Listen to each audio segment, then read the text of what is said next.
Thomas and the Trucks. Thomas used to grumble in the shed at night. "I'm tired of pushing coaches. I want to see the world."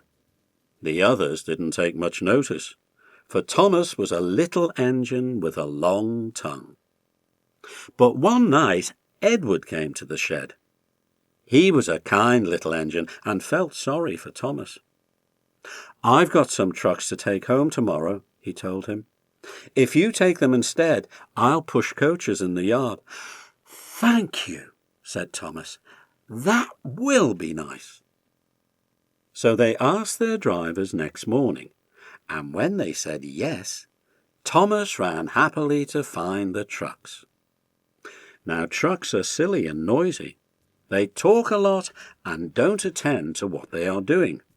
They don't listen to their engine, and when he stops they bump into each other screaming, "Oh, oh, oh, oh, whatever is happening?"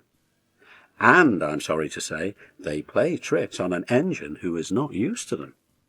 Edward knew all about trucks. He warned Thomas to be careful, but Thomas was too excited to listen. The shunter fastened the coupling, and when the signal dropped, Thomas was ready. The guard blew his whistle. "Peep, peep," answered Thomas, and started off. But the trucks weren't ready. "Oh, oh, oh, oh," they screamed as their couplings tightened. "Wait, Thomas, wait!" But Thomas wouldn't wait. Come on," he puffed, and the trucks grumbled slowly out of the siding onto the main line. Thomas was happy. Come along," he puffed. "All right, don't fuss, all right, don't fuss," grumbled the trucks. They clattered through stations and rumbled over bridges.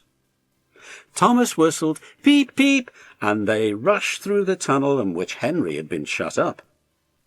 Then they came to the top of the hill where Gordon had stuck. "Steady now, steady," warned the driver, and he shut off steam and began to put on the brakes.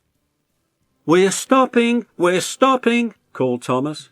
"No, no, no, no," answered the trucks, and bumped into each other. Go on, and before his driver could stop them, they had pushed Thomas down the hill and were rattling and laughing behind him.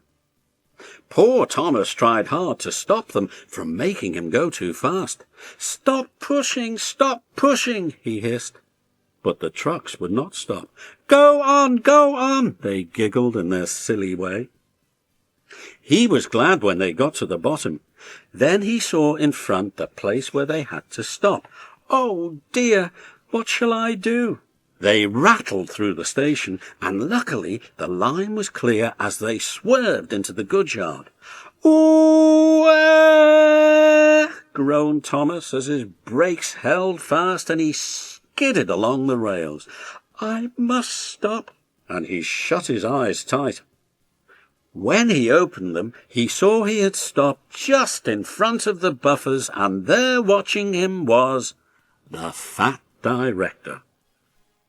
"What are you doing here, Thomas?" he asked sternly. "I've brought Edward's trucks," Thomas answered. "Why did you come so fast?" "I didn't mean to. I was pushed," said Thomas sadly. "Haven't you pulled trucks before?" "No."